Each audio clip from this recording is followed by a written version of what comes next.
You're here because you're looking for an icebreaker bingo to help your attendees network and connect at your event. Well, I'm going to show you how to successfully host an icebreaker bingo for your event. And actually, I host lots of events and use icebreaker bingo, but not your traditional icebreaker bingo where you have the paper and people fill out the sheet, but we use a digital icebreaker bingo called Jam Bingo. And the whole idea behind it is we put up a QR code at our events and we get people to scan the QR code and they get the amazing icebreaker bingo experience without the whole work of getting paper, printing it off. And it has some cool benefits like contact sharing. So we use it for our events. And here are 3 things we've learned from hosting these icebreaker bingos that could also help you for your event to make sure yours is a success. So let's get to it. The first step is how to be a good host. Being a good host is crucial for your icebreaker bingo because at the end of the day, your goal is to get people to network and to enjoy your events. And to do that, you need someone to host and introduce people to the game. So what we typically do is we have someone dedicated for hosting, like an MC or someone who just makes an announcement. And at the start of the events or at the peak of the events, we get them to make an announcement. An announcement is usually something like, "Welcome everybody. It's glad to see everyone came out. Now we're going to start playing some Jam Bingo. Can I get everyone to pull out your phone and scan this QR code so that way we can have a great time network with each other?" And usually that's how it goes. The whole idea behind having a host is to initialize the game because the worst thing that happens, and we see this all the time at bad events that don't know how to run it well, is they typically put out the bingo sheets on the table and they expect people to pick it up and actually start playing on their own. But the truth is, if you want Icebreaker Bingo to be successful and you actually want people to network, you have to put in a little bit of work. And that little bit of work is initiating the game. And you have to be a good initiator so that way people feel comfortable participating in the game. Because if people don't feel comfortable participating, nobody's going to play and you're going to host a bad Icebreaker Bingo session. To make sure your Icebreaker Bingo is really popping off, you have to make sure you have good prompts. And a good prompt for an Icebreaker Bingo game is a prompt that reveals something about a person that they otherwise wouldn't have shared on their own. And I'll tell you what I mean. So you want prompts that allow people to share stories about an experience or a fun time they've had in the past. So check this out. One of the Icebreaker Bingos I hosted, I added a prompt, and the prompt was challenge someone to name a dish from another culture. And what actually happened at that event is people went around and they were like, okay, can you name a dish from another culture? And then they would name stuff like, okay, pizza, jollof rice, goulash. And then they would say something that you've never heard of. And I remember this one person mentioned goulash and I was like, oh, what's that? And then they're like, well, it's actually a Romanian Hungary type dish and it's really good. And then it promoted the conversation because I was like, well, oh, you've been to Romania? Like, you've been to Hungary? And then they were like, yeah, I was there last year for a business trip. Oh, actually, like, tell me about your business. Like, what took you over to Europe to do business? And all of a sudden, this whole conversation starts because of goulash, which is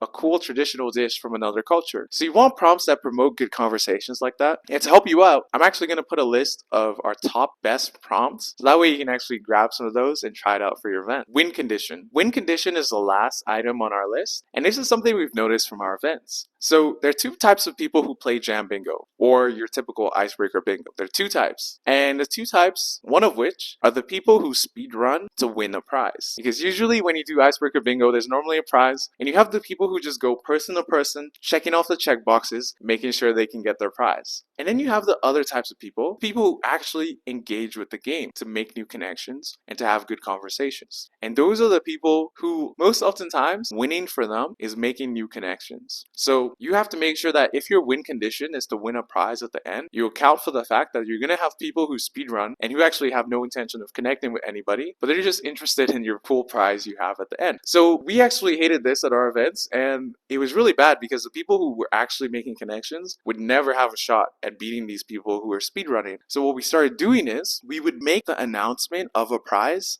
after we had our winners. So when we first initialized the game and the host would announce the game, we wouldn't announce any sort of prize. And this was good because the people who would speedrun, they had no incentive to speedrun because now there was no prize. Or at least they thought there was no prize. And what we would do is after the game had finished, we would look and we would see who came first, who came second, who came third, and then we would make the announcement. And then we would say, all right, we actually have a prize for our top 3 bingo players. we have them come up and can everyone give them a round of applause? Here are the prizes: first place, second place, third place. And that changed everything because it gave a shot to the people who were genuinely connecting to have an opportunity to win a prize. So if that's something that you're doing for your event and you're looking to get a prize, make sure that you do have your incentive mentioned at the end of your event or at the end of the jam bingo session and not at the start. You could do it at the start. Just know that if you do it at the start, you're always going to have people who speedrun with no intention of connecting just because they're looking to get a prize. No matter what the prize is. We've seen prizes as little as a pen, and we've seen prizes as big as gift cards, and people will still speedrun because there's a prize. So just keep that in mind. There are people who have that win mentality, so